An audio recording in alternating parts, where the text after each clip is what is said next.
Assessment of companies की introduction video already मैं upload कर चुका हूं। आप लोग डिस्क्रिप्शन में लिंक देख सकते हो और प्लेलिस्ट में भी जाके सीधे चेक कर सकते हो। ठीक है। दूसरा इलस्ट्रेशन नंबर 2 जो है वो पहली इंट्रोडक्शन वीडियो में मैंने करा दिया है। ठीक।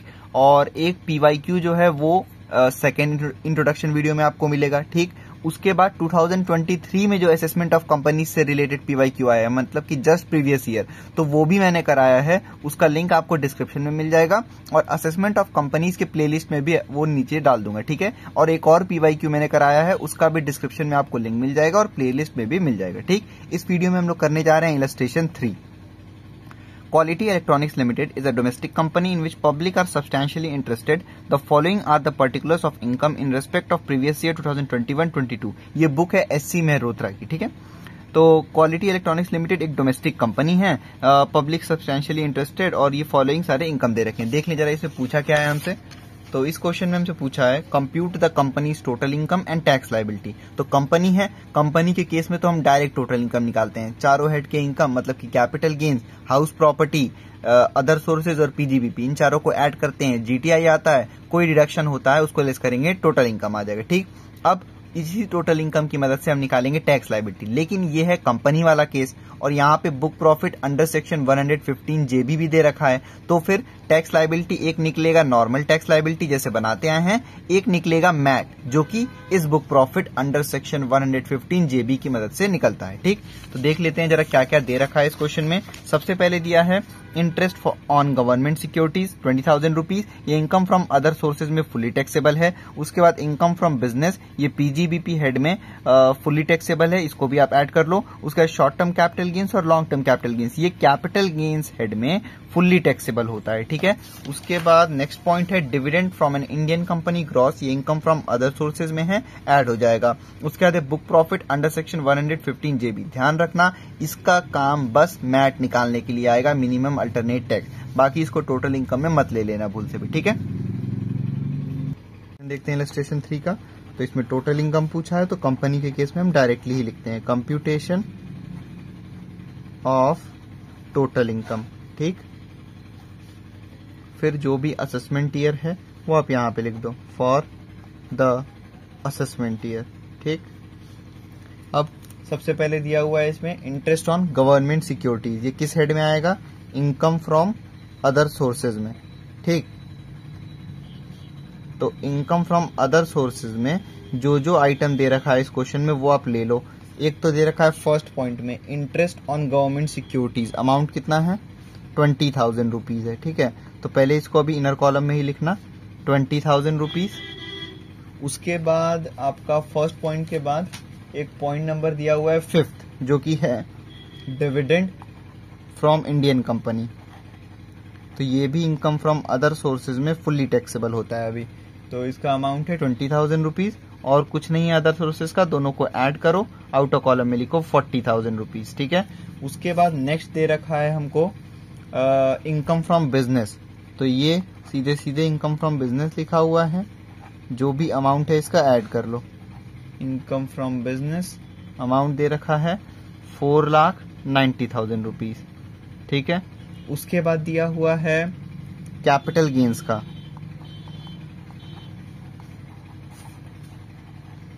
एक दिया है शॉर्ट टर्म कैपिटल गेन और एक दिया है लॉन्ग टर्म कैपिटल गेन।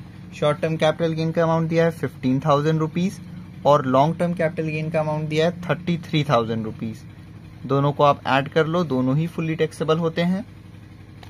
तो 15,000 प्लस 33,000, ठीक है, यह आ जाएगा 48,000। उसके बाद और कोई भी हेड से इनकम नहीं दे रखा है हमको, बस 5 ही दे रखा था। तो 1 2 3 4 5, बाकी जो लास्ट पॉइंट है book profit under section 115 JB, वो मैट निकालने में, मिनिमम अल्टरनेट टैक्स निकालने में काम आएगा। ठीक है। और जैसे मैंने क्या किया है, फर्स्ट पॉइंट में अदर सोर्सेज दे रखा था तो मैंने वो ले लिया है। आप चाहो तो जैसे इसको सीक्वेंस वाइज कर सकते हो, वो एग्जाम में ज्यादा अच्छा लगेगा।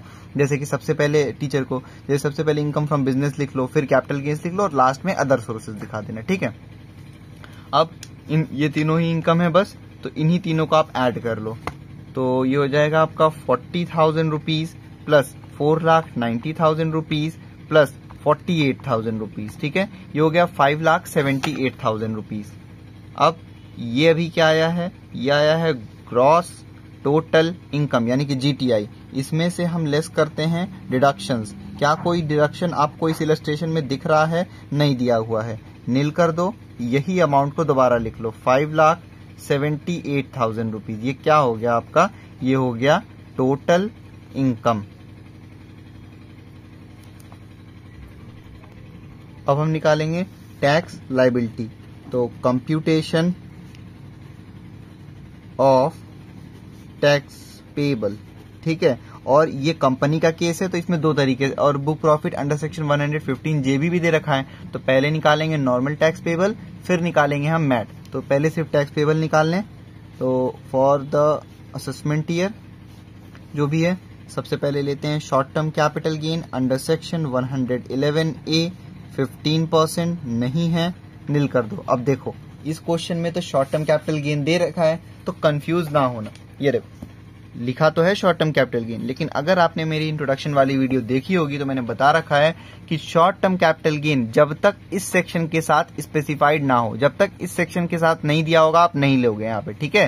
कहने का मतलब यहाँ पे अगर लिखा होता कि शॉर्ट टर्म कैपिटल गेन ये अंडर सेक्शन 111A है, तब यहाँ लेते। नहीं लिखा है ना 111A, तो मत लेना यहाँ पे, ठीक। पहला चीज। दूसरी चीज, लॉन्ग टर्म कैपिटल गेन चाहे सेक्शन के साथ हो ना हो, यहाँ पे हम लेते हैं। और ये कितना है?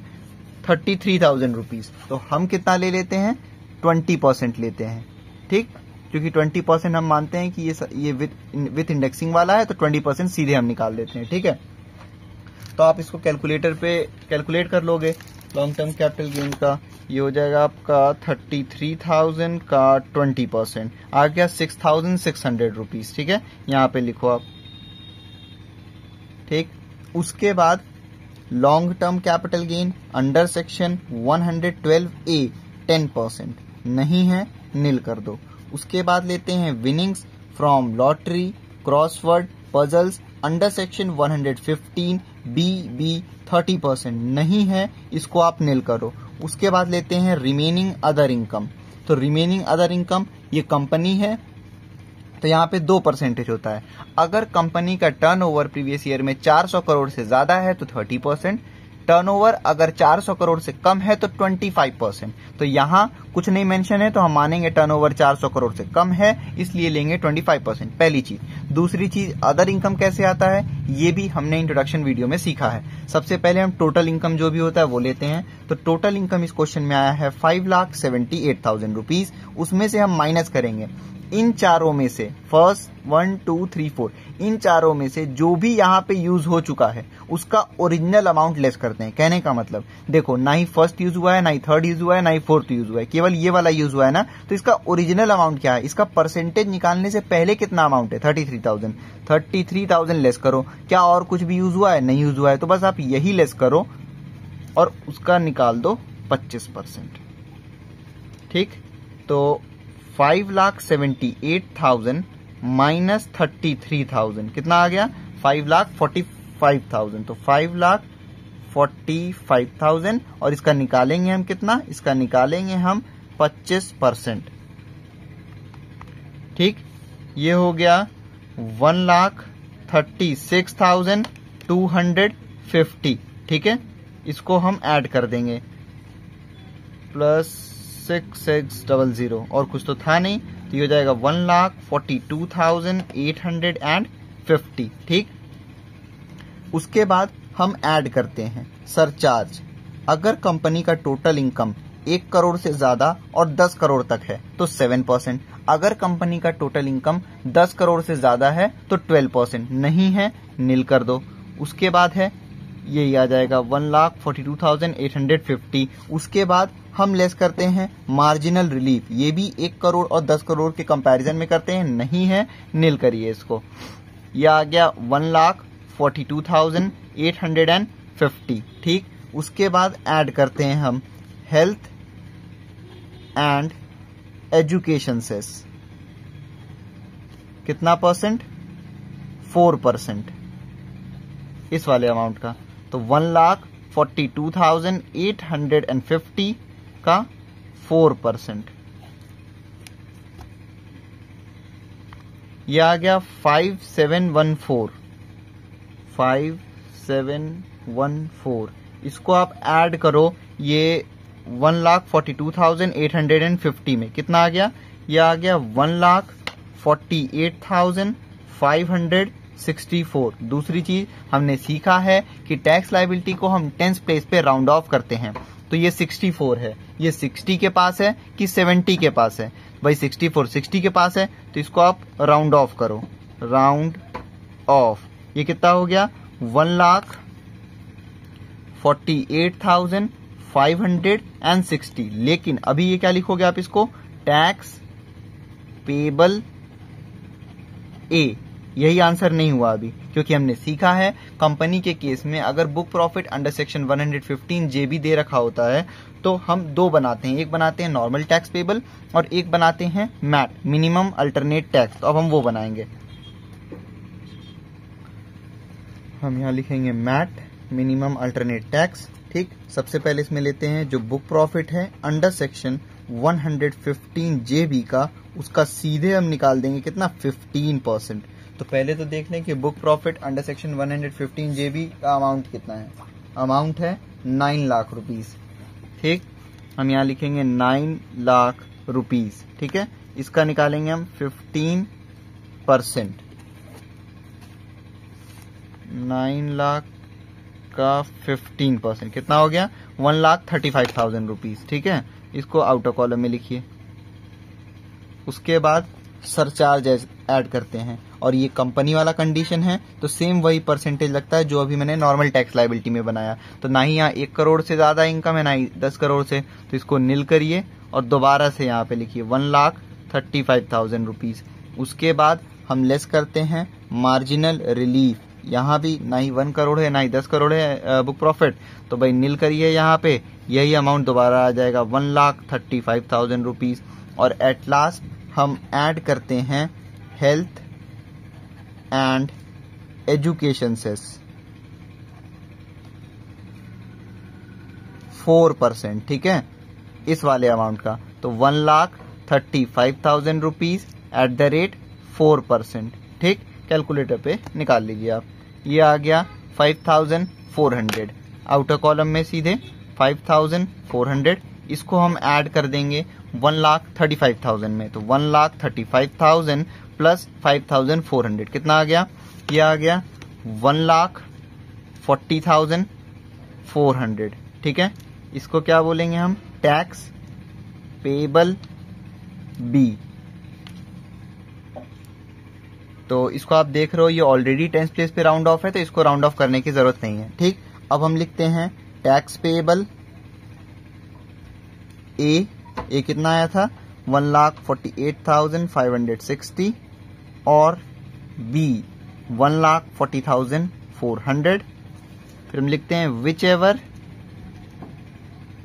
इज मोर, तो इन दोनों में कौन सा अमाउंट ज्यादा है, तो भाई आपको दिख रहा है ये वाला अमाउंट ज्यादा है 1,48,560। तो आप यहां लिखोगे tax payable is equal to 1,48,560। ठीक, क्योंकि ए और बी टैक्स पेबल में जो भी अमाउंट ज्यादा होता है वही हो जाता है टैक्स पेबल। तो यहां हो गया 1,48,560।